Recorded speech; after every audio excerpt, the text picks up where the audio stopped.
ও challenge লড়েছিল আমার সাথে যে কিছুতেই আমি ওকে বিয়ে করতে পারবো না। ধরে নাও সেই চ্যালেঞ্জ অভি জিতল। চ্যালেঞ্জ, প্রতিশোধ? কিসের চ্যালেঞ্জ, কিসের প্রতিশোধ? এমন একটা ঘটনা আছে যেটা জানাজানি হয়ে গেলে আমি বিপদে পড়তাম, কিন্তু কোনোভাবে সেটা অভি জেনে যায়। আর সেই রাগ থেকেই অভি আজকে যা করার করেছে। কি ঘটনা?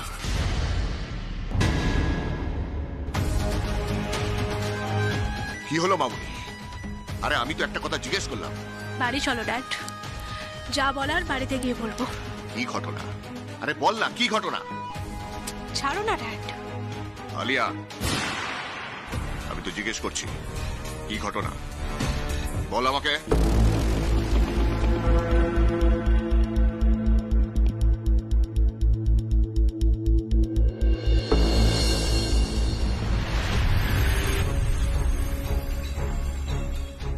রেডি তো?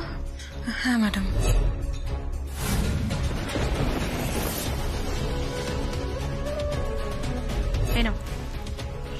এবার যাও, মনে রেখো তোমার ওপরেই কিন্তু আমার ইন্ডিয়ার টিমের সিলেকশন ডিপেন্ড করছে। ওমা,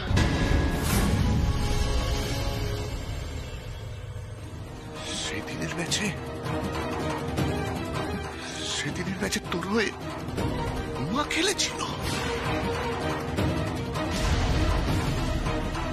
মাই গড। অভি বাবা, আমি আমার মেয়ের দায়িত্ব তোমার উপরে দিলাম। তুমি আমার মেয়েটাকে একটু দেখে রেখো বাবা। ও কখনো মুখ ফুটে কিচ্ছু চায়নি, চাইতে জানেও না। শত কষ্ট হলেও নিজের যন্ত্রণার কথা কখনো মুখ ফুটে বলবে না। তুমি একটু ওকে দেখো।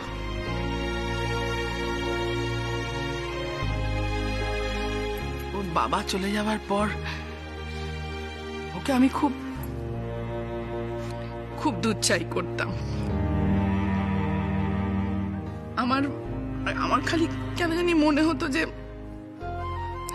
ওর ক্রিকেটার হওয়ার স্বপ্নটা পূরণ করতে গিয়ে ওর বাবার অ্যাক্সিডেন্ট হয়েছে। ভালো করে ওর সাথে কথা পর্যন্ত বলতাম না, কিন্তু আমার এই মেয়েটা আমার সংসারের জন্য প্রাণপাত করে দিত।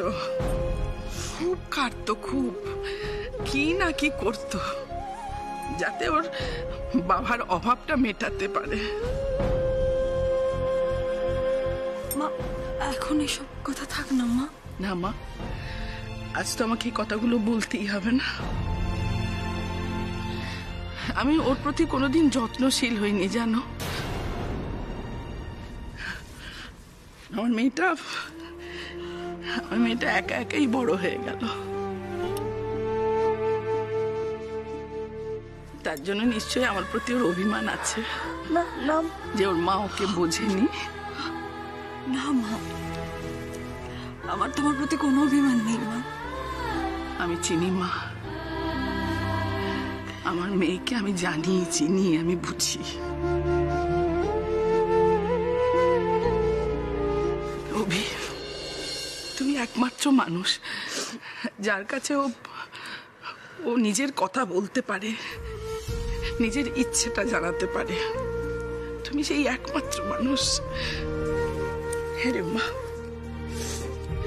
তুই অভির কাছে সব কথা খুলে বলবি। ও তো সেই মানুষ যে তোকে এই লড়াইটা করতে সাহায্য করবে, যে তোকে জীবনে এগিয়ে নিয়ে যেতে পারবে।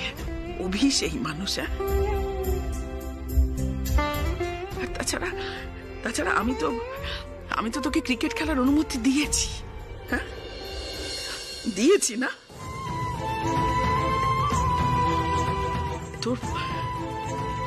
তোর বাবার প্রতি যদি কোনো অন্যায় হয়ে থাকে যদি যদি তোর বাবার চলে যাওয়ার পেছনেই এই ক্রিকেটই দায়ী থাকে, তাহলে তাহলে আমার উমা সেই ক্রিকেট খেলবে।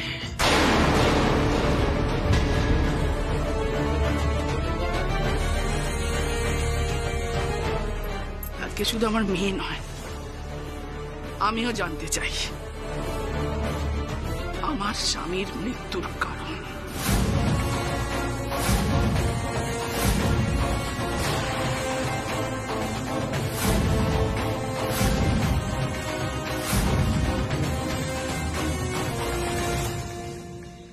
অভির নাম জব করে যা কাজ হাসিল করার তা তো করে নিয়েছো, তাই না?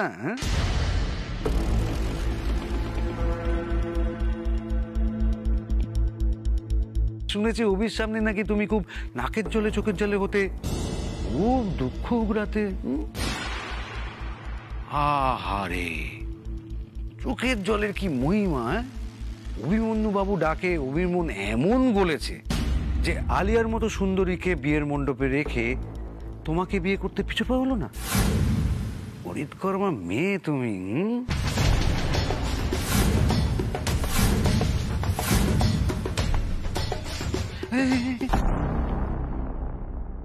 সরুন, আমাকে যেতে দিন। আরে যাবে যাবে, নিশ্চয়ই যাবে, অভির কাছেই তো যাবে। আরে ওই যে দেখো না, ট্রেন জার্নিতে আমরা এক জায়গা থেকে অন্য জায়গায় যাই বটে, কিন্তু হল্ট দিতে দিতে যাই, বুঝলে না? আরে অভি ব্যস্ত মানুষ, কত কাজে ছোটে সারাক্ষণ, তার কি আর সময় হবে তোমাকে সময় দেওয়ার, তোমাকে যত্ন আত্তি করা? তাই বলছিলাম, এই ছোট পিসার ওপর একটু ভরসা রেখো, কেমন? মাঝে মধ্যে এদিকেও একটু হল্ট দিও। যদি কখনো কিছু প্রয়োজন হয়, কিছু লাগে থাকে, আমাকে বলতে হেজিটেট করো না, বুঝলে? তোমার বাড়ির অবস্থাও তো জানি, খুব যা এই বাজারে টানাটানিতে সংসার চালানোর। তাই বলছি, যদি কিছু মনে না করো, এই ছোট পিসাকে তুমি কাছের ভাবতে পারো, দুঃখের কথা বলতে পারো। পিসারা তো আজকাল বন্ধুর মতোই হয়। দাঁড়ান, আর এক পাও এগোবেন না। আরে দূরে যান, দূরে যান বলছি।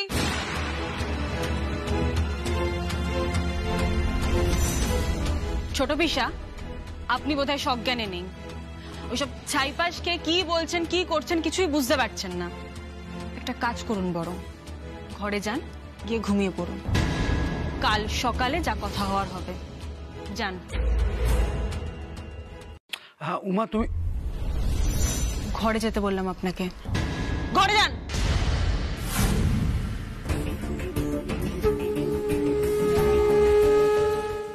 তুমি রাগ করলে নাকি? ঠাট্টা তামাশা বোঝো না নাকি? কোনটা ঠাট্টা আর কোনটা নয় সেটা আমি খুব ভালো করে বুঝি। আপনি অভিমন্যু বাবুর ছোট পিসেমশাই, সম্মানীয়, তাই আমি আপনাকে সম্মান দিতে ভুলিনি। ভুলে গেছেন আপনি আপনি একজন বিবাহিত সংসারী পুরুষ। একটা ছোট বাচ্চা মেয়ে আছে আপনার, আর বিয়ের পর আপনার সাথে আমার যা সম্পর্ক, তাতে আমাকেও কিন্তু আপনার মেয়ের চোখেই দেখা উচিত, তাই না? আর মেয়ের সাথে কোন ভাষায় কথা বলা উচিত আর কোন ভাষায় নয়, সেটা নিশ্চয়ই আমি আপনাকে শেখাবো না। এই ঠাট্টাই আর কি করতে গিয়ে বোধহয় একটু বেশি করে ফেলেছি। আরে এসব কথা কেউ সিরিয়াসলি নেয় নাকি? আরে আর কি মারছিলাম। তুমি আবার এসব হাসি মজার কথা বলতে যাও না কাউকে, বুঝোই তো। এই তো চলে যাচ্ছি, গুড নাইট। যাও গিয়ে বাসর এনজয় করো, কাল দেখা হবে। হ্যাঁ, আর হ্যাঁ, এখন তো তুমি ওই বাড়ি বউ, দেখা সাক্ষাৎ হতেই থাকবে।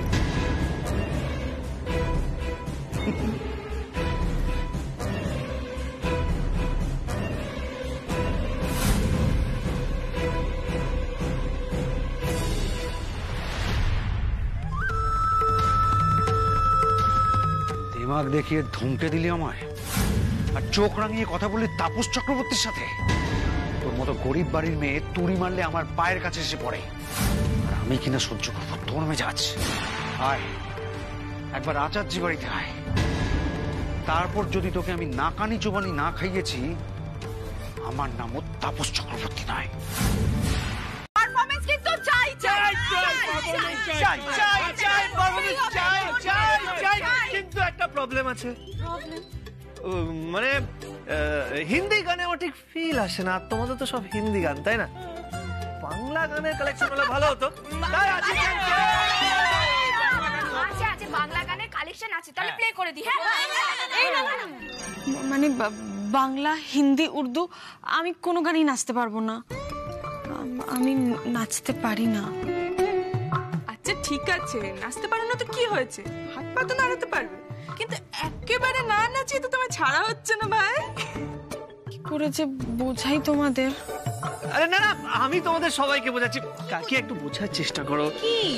আমি আর উমা এখনো অতটা কমফোর্টেবল না। মানে একটু বোঝো। মিষ্টি বৌদি তুমি একটু বোঝো। দেখো কিভাবে হুট করে বিয়েটা হলো তোমরা তো দেখলে। কিন্তু এই আমি কথা দিচ্ছি কটা দিন যেতে দাও, আমরা কমফোর্টেবল হয়ে গেলে সবার সামনে একটা ভালো পারফরমেন্স করে দেখাবো। একদম প্রমিস প্রমিস প্রমিস। হ্যাঁ কিন্তু মানে আমার বক্তব্য হচ্ছে যে আজকের বাসরটা সেদিন কি করে আসবে? ঠিক, কিন্তু আমি একটা কথা বলতে চাই, সেটা হচ্ছে অনেকটা কমফোর্টেবল করে দেওয়ার জন্যই কিন্তু আজকের এই পারফরমেন্সটা আমরা ভেবেছি, তাই সেটা করতে হবে। ননি, গানটা চালিয়ে দে ননি।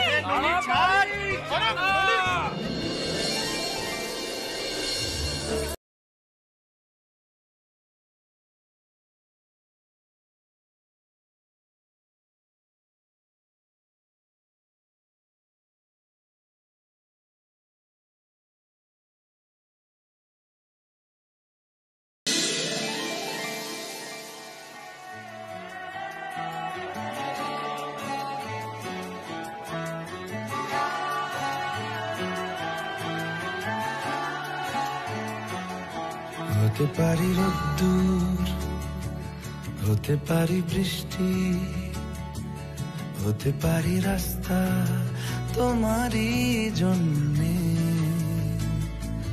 হতে পারি বদনাম, হতে পারি ডাকনাম, হতে পারি সত্যি তোমারই জন্যে,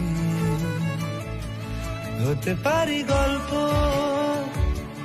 তুমি কাছে টানলে, হতে পারি জানলা এ হাওয়া ও তোমার কারণে, শুধু তুমি চাও যদি সাজাবো আবার নদী, শুধু তুমি চাও যদি সাজাবো আবার নদী, এসেছি হাজার বারণে শুধু তোমারই জন্যে, শুধু তোমারই জন্যে, শুধু তোমারই জন্যে, শুধু তোমারই জন্যে। কথা দিল রোদ্দুর, কথা দিল বৃষ্টি, কথা দিল রাস্তা তোমারই জন্যে, খেলাধুলো সংসার আসা যাওয়া বারবার, রাজি হলো ইচ্ছে তোমারই জন্যে, হতে পারি গল্প তুমি কাছে টানলে, হতে পারে জানলা এ হাওয়া ও তোমার কারণে, শুধু তুমি চাও যদি সাজাবো আবার নদী, শুধু তুমি চাও যদি সাজাবো আবার নদী, এসেছি হাজার বারণে শুধু তোমারই জন্য।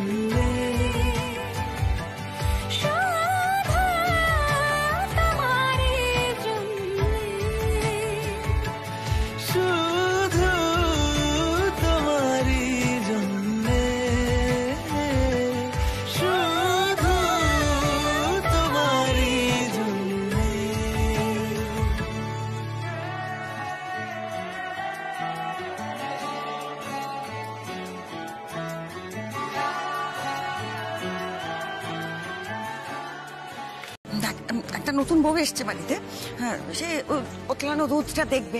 এটা তো অনুষ্ঠান, এটা তো রিচুয়াল। মানে হঠাৎ করে যদি দুধটা কেটে যায়, দেখ না, ওই কথাটা তো বলতেই পারলো না ও। এসে বলে না নতুন বউ যে এই দুধ যেমন উঠলে উঠলো, সেরকম আমার পরিবারের এই যে নতুন শ্বশুরবাড়ি, আমার পরিবার, তার ধন সম্পদ সমস্ত কিছু উঠলে উঠবে। সেসব কোথায় বলতে পারলো? সে তো ছানা কাটা দুধ দেখেছে। তার মানে এটা কি দাঁড়াচ্ছে বুঝতে পারছিস না কেন? যে আমাদের সংসারের সব কিছু ছানা কেটে যাবে, কিচ্ছু ভালো হবে না, সব অমঙ্গল অশুভ হতে থাকবে। এক সেকেন্ড মামা, এক সেকেন্ড। দুধ কেটে গেছে, তাতে মঙ্গল অমঙ্গলের কি রিলেশন সেটাই তো আমি বুঝতে পারছি না। তুই কথা বলছিস কেন? মেয়েলি ব্যাপার, তুই চুপ করে থাক। তুই চুপ। না প্লিজ আমাকে বোঝাও মামা। না তোমার কিছু বোঝার দরকার নেই। আমি তো মামামের সঙ্গে কথা বলছি, তুমি কেন তার মাঝখানে কথা বলছো? চুপ করে থাকো। ঠাকুরজি, হ্যাঁ কি বল? বিয়ের পর এই স্ত্রী আচারগুলো পালন করা হয় নিছক আনন্দ পাওয়ার জন্য। একটা মেয়ে একরাশ মন খারাপ নিয়ে বাপের বাড়িতে সবাইকে ফেলে রেখে একদম অজানা একটা পরিবারে এসে দাঁড়ায়। সেখানে সে কাউকে চেনে না। তাকে একটু সহজ করে নেওয়ার জন্য, আপন করে নেওয়ার জন্য, একটু তাকে আনন্দ দেওয়ার জন্য এই স্ত্রী আচারগুলো করা হয় ঠাকুরজি। এর মধ্যে এমন কোনো নিয়ম নেই যা দিয়ে একটা মানুষকে, একটা নতুন বউকে জাজ করা যেতে পারে যে সে মঙ্গল না অমঙ্গলের সংসারের জন্য। না ঠাকুরজি, তেমনটা তো হয় না। আমি মানছি তুই হয়তো এই নিয়ম আচারগুলো একটু বেশি মানিস। ভালো ভালো, খুব ভালো। কিন্তু আজকে যদি দুধ কেটে যায়, সেটা তো একটা অ্যাক্সিডেন্ট ঠাকুরজি। আচ্ছা তুই বল, তার জন্য ওই একটা বাচ্চা মেয়ের কি দোষ? ওর জন্য তো হয়নি। আরেকটা কথা, দুধ তো এমনি এমনি কেটে যেতে পারে না। নিশ্চয়ই টক জাতীয় কোনো জিনিস দুধে পড়েছে, মানে লেবু বা ভিনেগার। লেবু, ভিনিগার, কি সব বলছিস? কি গোয়েন্দাগিরি করছিস নাকি তুই এখন? আর একটা শুভ অনুষ্ঠান হচ্ছে, তার মধ্যে লেবু ভিনিগার কে নিয়ে যাবে ওখানে? বনমালী ঠিকঠাকই জাল দিয়েছিল। না তাহলে হয়তো দুধটা আগে থেকে নষ্ট ছিল, তাই কেটে গেছে। কিন্তু উমা অপয়া বলে দুধ কেটে গেছে? প্লিজ মামা, তুমি ইললজিক্যাল কথা বলছো। ওদি ভাই, অভিনয় এখন আমার সঙ্গে জেদ করবে। ও স্বভাবটাই ছোটবেলা থেকে ওরকম। তুই ওকে বোঝা না, ও আমার কথা বুঝতে চাইছে না কেন? এইসব অযৌক্তিক কথা আমি বুঝতেও চাই না, কেউ বোঝালেও আমি বুঝবো না। অভি,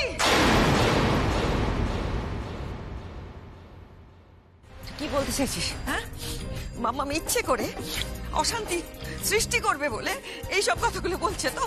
হ্যাঁ, এর মধ্যে তুই বলবি যে আমি তোর প্রতি ভালোবাসায় অন্ধ হয়ে আমার অধিকার বোধ থেকে আমি ওই দুধের মধ্যে লেবু কিংবা ভিনিগার মিশিয়েছি? তুই বলতেই পারিস, পারিস তো? এই মেয়ে বাড়িতে পা রাখার পর থেকে দেখ, আমার ছেলেটা আমার সঙ্গে তর্ক করছে। ও এসেছে তো আমার থেকে আমার ছেলেকে কেড়ে নেবে। আমি জানি তো ওকে কেড়ে নেবে। তুই আমাকে কি বলছিস অভি? যুক্তির কথা বলছিস তো? আমি তোকে যুক্তি দিয়ে বুঝিয়ে দিই। এই তো আমাদের ঈশিতা, জয়িতা, কেন বৌদি ভাই নিজে যখন বাড়িতে এসেছে, কখন এরকম হয়েছে যে দুধ কেটে গেছে, ছানা হয়ে গেছে? না, কখনো হয়নি তো। কখন এরকম অলক্ষণ হয়নি, কখন এরকম অমঙ্গল হয়নি। কেন তাহলে এই মেয়ের বেলা কেন হলো? এটা ঈশ্বরের ইঙ্গিত। ঈশ্বর আমাকে ইঙ্গিত দিচ্ছে যে এই মেয়ে ভালো নয়, এই মেয়ে অপয়া।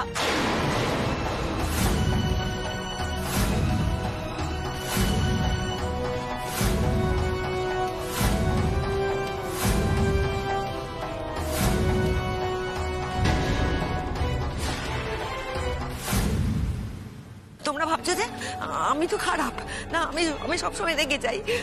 আমি আমার ছেলের প্রতি এত ভালোবাসা আমার, আমি ওই জন্য সেই রাগে আমার উমাকে পছন্দ নয় বলে এইসব কথাগুলো বলছি তো? আমি বলছি আমি বলছি আমার প্রমাণ আছে তো। আমি এক্ষুনি প্রমাণ দিতে পারি ও যে খারাপ, ও ভালো নয়, ওকে বাড়ি থেকে দূর করতে হবে। আমি প্রমাণ দিতে পারি, তাহলে তো বিশ্বাস হবে তোদের। এক্ষুনি আমি শুনে এসছি, আমার দাদা আর অনি বলছে যে ওদের হাত থেকে নাকি একটা বড় বিজনেসের অর্ডার চলে গেছে। কেন চলে গেছে? একটা একটা মেয়ে বাড়িতে পা রেখেছে আর বিজনেসের অর্ডার চলে যায় কেন? এ অলক্ষণ নয়, এ অমঙ্গল নয়। কি রে, তোরা আংটি খেলা শুরু করলি? কর, দেরি করছিস কেন? শুরু কর। করছি। আমাদের টিমে চিয়ার গার্ল চলে এসেছে। ও তো ঠাম্মি বুঝে একা চেয়ার গার্ল, আমি এক্সট্রা না? তাহলে আমি নেই। দাদু বসো, তুমি তো আমার টিমের চিয়ার বয়, তুমি গেলে হবে। বসো। ছাড় না দাদু ভাই, ছাড় না, যেন দে। পুরোনো কথা মনে করে কষ্ট পাবে।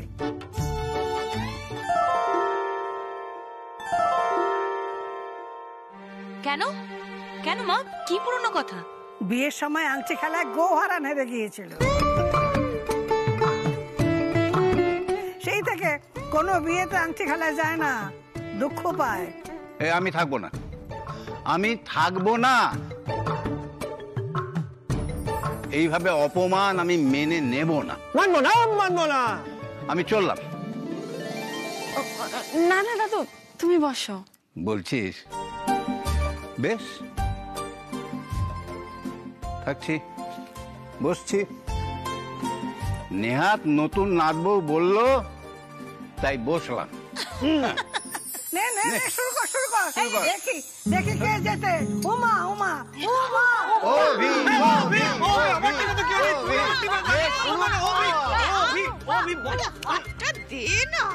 আরে ভাব।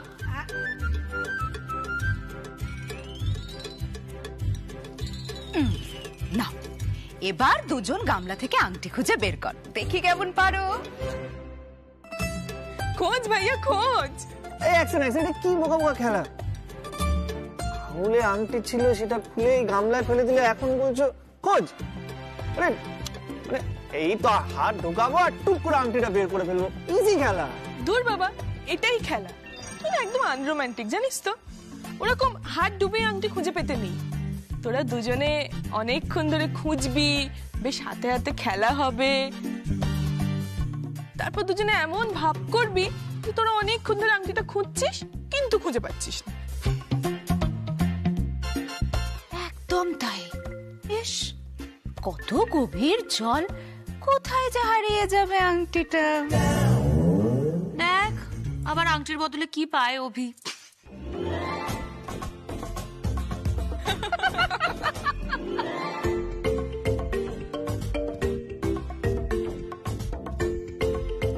এটা কিন্তু ঠিক হচ্ছে না। তখন থেকে তোমরা আমাদের লেগ পুলিং করে যাচ্ছ। This is not right. মানে আমি কিন্তু কিছু বুঝতে পারছি না। বুঝবি, তো সব বুঝে যাবে। খেলাটাকে শুরু হোক। এই যে দুজনের হাত আমি এর মধ্যে দিয়ে দিই।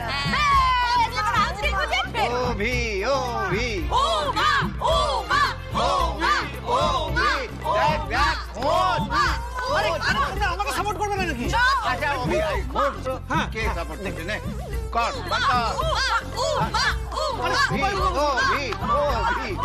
চেষ্টা করছি দাদু, চেষ্টা করছি আমি। কার নাতি দেখতে হবে না, একবারে দাদুর মতোই হয়েছে। বউয়ের কাছে হেরে ভূত হয়ে যাবি। দেখ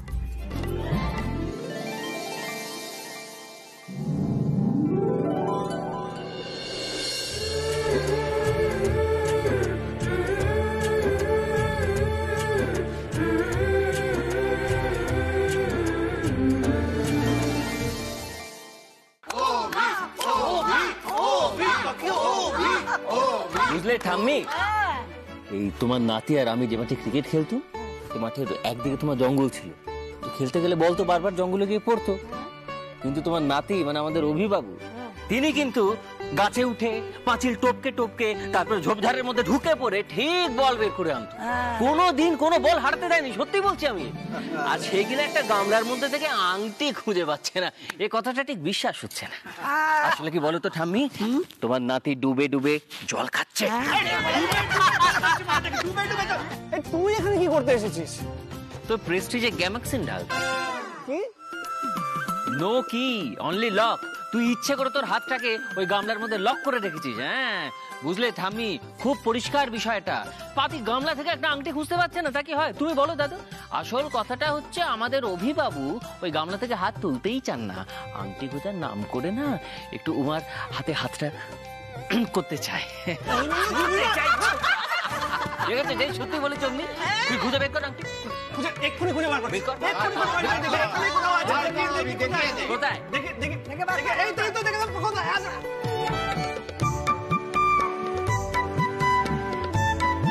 অ্যাকশন।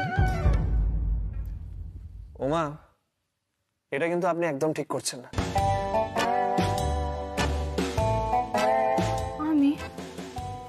আমি কি করলাম? আপনি এইভাবে আংটি সরিয়ে রাখবেন, এটা কিন্তু ঠিক হচ্ছে না ওমা। আমি কোথায় আংটি সরালাম? সরাননি? তাহলে আমি এক্ষুনি খুঁজে বার করছি। কোথায় আংটি? দেখি কোথায় আছে,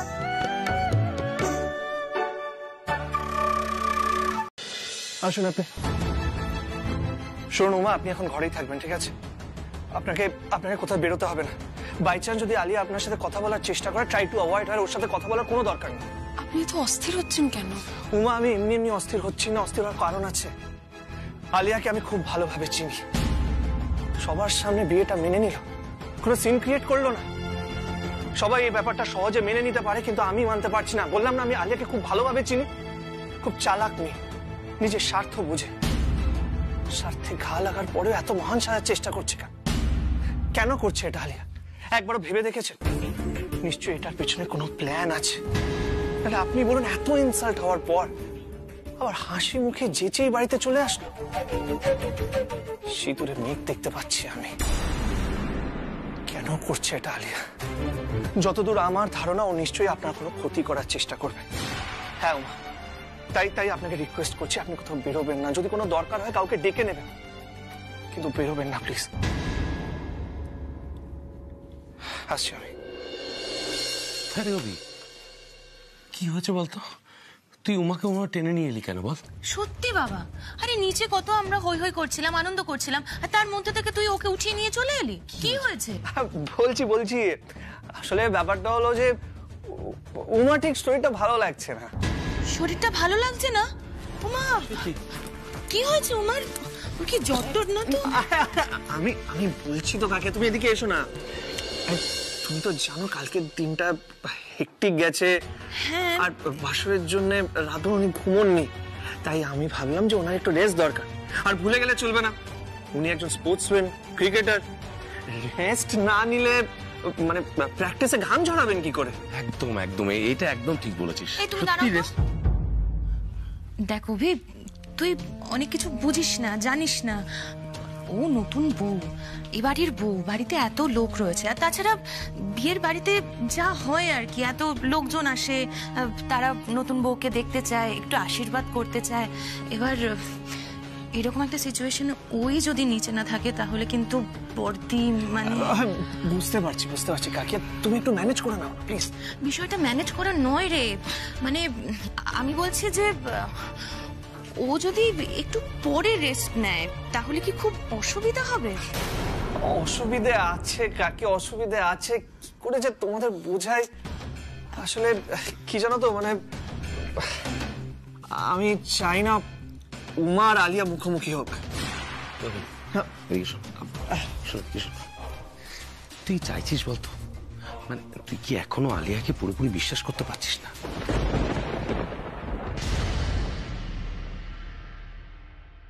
বাবা, তুমি বুঝতে পারছো আমি কি বলছি? দেখো, আমাদের খুব সাবধানে স্টেপ ফেলতে হবে, খুব গুনে স্টেপ ফেলতে হবে।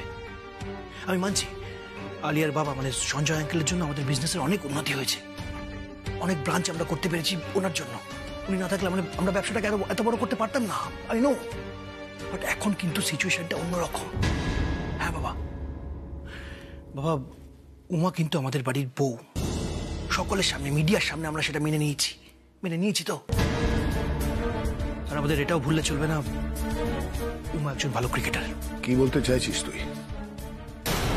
কোথায় আলিয়া আর কোথায় উমা? তুই দুটোর মধ্যে কি কম্প্যারিজন আনছিস নাকি? তোমার কথা মানছি বাবা, আমি বুঝতে পারছি তুমি কি ভাবছো, কিন্তু আমার কাছে একটা অন্য ইনফরমেশন আছে। সেদিন ট্রায়ালে, যেদিন উমা ছেলেদের সঙ্গে ট্রায়াল দিল, সেদিন একটা অদ্ভুত ঘটনা ঘটেছে। প্রত্যেকটা বোলারকে পিটিয়ে জাস্ট ছাতু করে দিয়েছে উমা। হ্যাঁ, কেউ দাঁড়াতে পারেনি ওর সামনে। সবাই ইমপ্রেসড। এমনকি নটু অধিকারীও খুব খুশি হয়েছিলেন। বাবা, যদি ইন ফিউচার উমা বেঙ্গল টিমে চান্স পেয়েও যায়, ব্যাপারটা অস্বাভাবিক কিছু হবে না কিন্তু। দেখো বাবা, উমাকে যে চুরির দায় ফাঁসানো হয়েছিল সেটা তো আমাদেরই প্ল্যান ছিল, তুমি সেটা ভালো করেই জানো। কিন্তু এখন কিন্তু অভি পুরো খেলাটা বদলে দিয়েছে, ঘুরিয়ে দিয়েছে। জাস্ট ঘুরিয়ে দিয়েছে মানে? অভি ওই ছেলে দুটোকে আর অঞ্জন বাবুকে তুলে নিয়ে গেছিল, তুলে নিয়ে গিয়ে থ্রেট করেছে। হ্যাঁ বাবা, ওদের তুলে নিয়ে গিয়ে থ্রেট করেছে এবং বলেছে যে সত্যি কথা যদি না বলে তাহলে ওদের বিপদ আছে। এমনকি ওদেরকে এটা বলতে বলেছে যে পুরো ব্যাপারটাই মিথ্যে ছিল এবং এই চুরির দায়ে যে উমাকে ফাঁসানো হয়েছে এটার আসল সত্যিটা সবার সামনে যেন আনে ওরা। না হলে বুঝতেই তো পারছো, অভিকে আমরা খুব ভালো করেই চিনি। ও কি যে করে বসবে আমরা জানি না। হয়তো এমনটা হতেই পারে যে ও আমাদের নাম মিডিয়ার সামনে নিয়ে আসলো, আমাদের বদনাম করে দিল, মানে সবকিছু করতে পারে। ওকে তো আমরা চিনি ভালো মতো। আচ্ছা, আমার ছেলেটা এত শিক্ষিত, এত বুদ্ধিমান, এত সহজে হাত করলে কি করে বলো তো?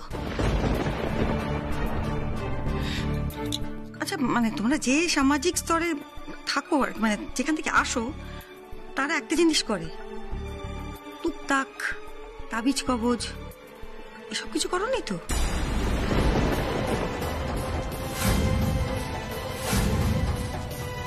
না না, এমনও তো হতে পারে আমার সরল সিধে সাদা ছেলেটাকে শেকড় বাকড় কিছু খাইয়ে।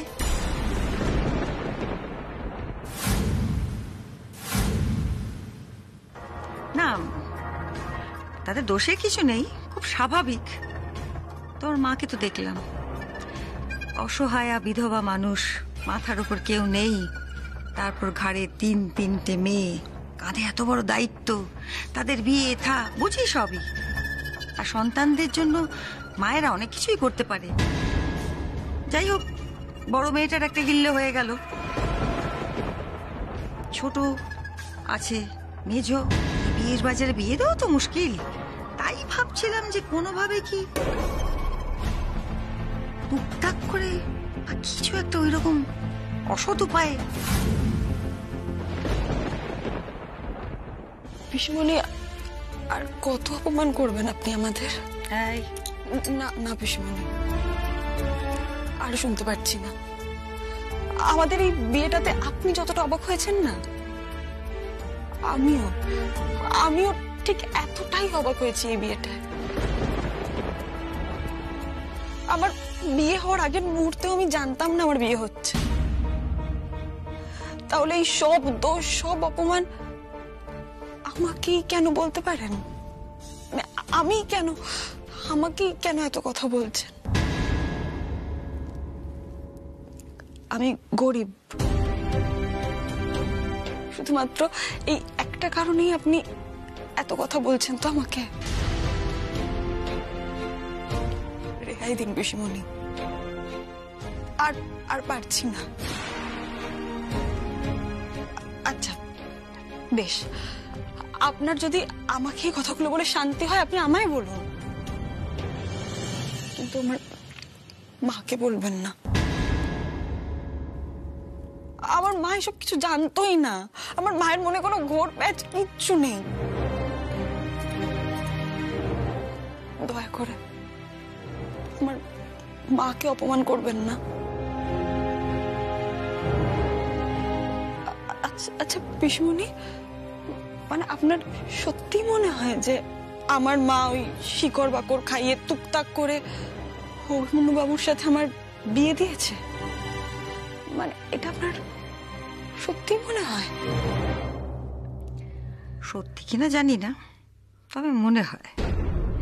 আর মনে হয় কারণ গরিব তো, সেটা তো সবচেয়ে বড় সত্যি। না পেয়ে বড় হওয়া, লোভ তৈরি হওয়া, এগুলো কোথায় এড়িয়ে যাবে? মানে আমি যতটুকু দেখেছি আর কি, সবটা তো জানি না। আমি যেটুকু দেখেছি তাতে দেখেছি যে কোনো প্রাচুর্য দেখলেই তারা ঝাঁপিয়ে পড়ে, সবটা আমার চাই। এই দেখো না, ওই তো আমার ছেলে, কেউ চাই কেড়ে নেওয়া ব্যাপারটা, সব নিয়ে নেব, সব আমার, এগুলো তো থাকে, তাই না? এই ধারণাটাই আপনার ভুল পিসিমণি।